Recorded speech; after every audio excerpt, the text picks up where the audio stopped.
race fans, to the 60th Bigland Bowl, the annual men's lightweight crew showdown between Harvard, Dartmouth, and MIT. I'm Spencer Lee, class of 1995 at Harvard, and this broadcast is being brought to you by the Ivy League Digital Network. And we're here on the Charles River in Boston, Massachusetts. It's a beautiful morning for racing, about 51 degrees. We got a 10-mile-an-hour wind coming from the west-northwest, but water conditions are decent, and racing has been exciting so far this morning. We got a busy morning with the Radcliffe crews out here as well.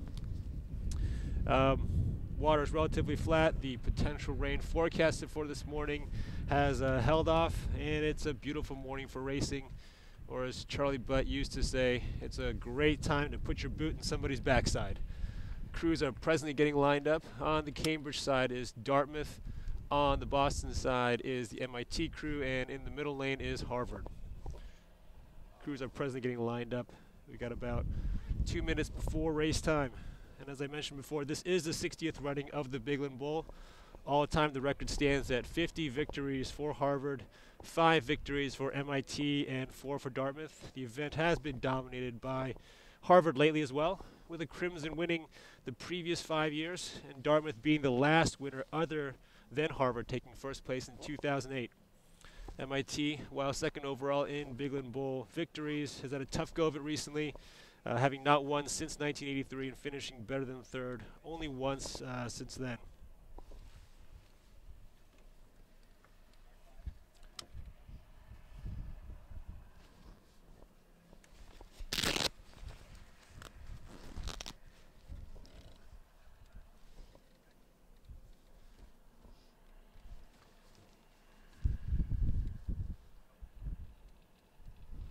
Crews are getting lined up, and as I mentioned, we do have a 10-mile-an-hour wind coming from the west, so slight headwind on these guys, and they are lining up presently, getting some guidance to get the boat straight.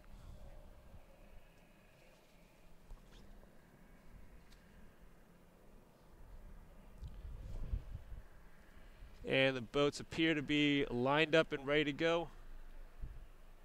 Getting final instructions from the starter.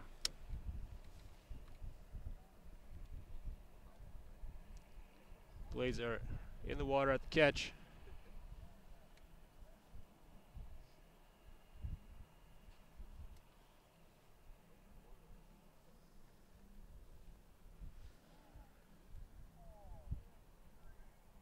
Two, one is the count.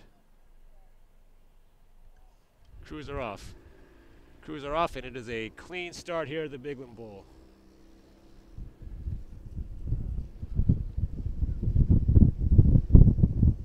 Crews are coming out all the way up in the 40s. We got Harvard registering a 42-41 off the start, and it should be an interesting race, especially with the long winter. Crews are all generally looking very strong after a rather full winter of dry land work. And we'll see how this first 500 shapes up. Generally important part of sort of this dual meet racing setup. And with so much, still little water time to this point in the season, it'll be interesting to see how this race shapes up as crews have been progressing substantially. For Dartmouth, this is only their second race of the season, having lost narrowly to Delaware last week. They've got a young crew. Their coach, Sean Healy, likes what he's seen out of them so far, though considers this crew technically very competent and has seen a lot of progress out of them so far. He thinks their best chance of this race comes by just being loose and trusting the boat to move. With the Ivies, based on early season results, appearing very wide open, Healy hopes that this crew is in shape to contend for a sprints medal by the end of the season. We are coming through the 500 right now. Crews are all bunched up, overlapping. Harvard is rowing a 38 out in the lead. Dartmouth in second. MIT very, very close as well. The MIT squad itself is anchored by a group of juniors, a core group of juniors that were part of head coach Will Oliver's first recruiting class. He's been there for 4 years. They've lost 4 seniors out of last year's boat, but he considers this group just as fast, if not faster. They've had some injuries and some folks move up to the heavyweight boat, but a good group, he thinks. They were one spot out of qualifying for IRAs last year, and he thinks that this crew's got a good chance of qualifying, and that is his goal for this group. And certainly their future looks good, as he's got a great recruiting class coming in next year. He also characterizes these guys as being a very strong crew in the third 500. So it'll be interesting to see as we get through the halfway point. Still Harvard up front. Folks are rowing close to 40, between a 38 and a 40. All the crews, they're all overlapping as we're approaching the 500. With Harvard, it looks like out front by about half a boat length. MIT actually in second, and Dartmouth in third, but still looks to be, their bow ball looks to be overlapping the stern of the Harvard boat. And this Harvard first boat has probably had the largest turnover of all three of these boats, losing 7 members out of last year's crew, and head coaching change, with Mikhail Bartman taking over for Charlie Butt. But Coach Bartman is very encouraged so far by what he's seen out of this crew. Lots of progress, lots of speed, especially as the lineups have settled down over the past week or so. He feels the crew is generating good speed so far early in the season, and now it's just going to be a matter of becoming more and more consistent. And they are through the Massap Bridge, right on the other side, into the last 1,000 of the race, with Harvard still up, and their coxswain appears to be clear of or right on the bow pair of the MIT boat, and they appear to have maybe a seat or two of open water on Dartmouth. Coach Bartman characterizes this lightweight crew as being a very focused and determined group, and in his words, this is a group that, quote, wants to get it right very badly, close quote, and so they push each other, and so he is expecting these guys to be a championship caliber, nothing short of what the Harvard lightweight program has been under Charlie Butt as well. They've had an inconsistent week, kind of leading up last week to their race against Cornell and Penn, but they're now back with a good week of water work and essentially on their home course.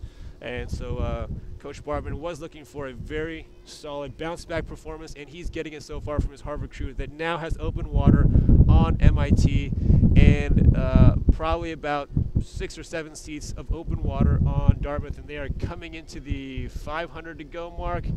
And the Harvard crew is rowing a nice 37, looking very relaxed, very strong, with the catch nice and crisp.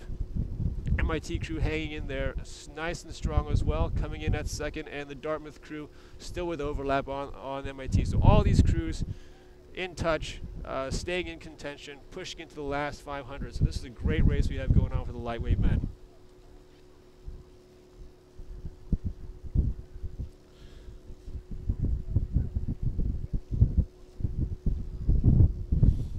MIT men rowing at 38 at this point in time. Harvard showing great length, rowing a nice, strong 36, 37. Dartmouth also at a 36, and they are making their move back into MIT. They are taking seats back. Harvard continues to have open water margin as they are approaching their last 250, looking very relaxed in the Harvard boat. The MIT crew pushing hard, holding their margin over Dartmouth. Dartmouth in third place, but they are pushing back. You can see taking up a seat or two here in the last few hundred meters of this race. Harvard rowing at 37. MIT up at a 40 as they sprint to the finish. Dartmouth coming through, challenging MIT, rowing high 30s here as well. And it'll be a tight finish for second place. That's the MIT crew, currently about 5 seats up. And that is your result. Harvard coming through with open water, MIT, and then Dartmouth.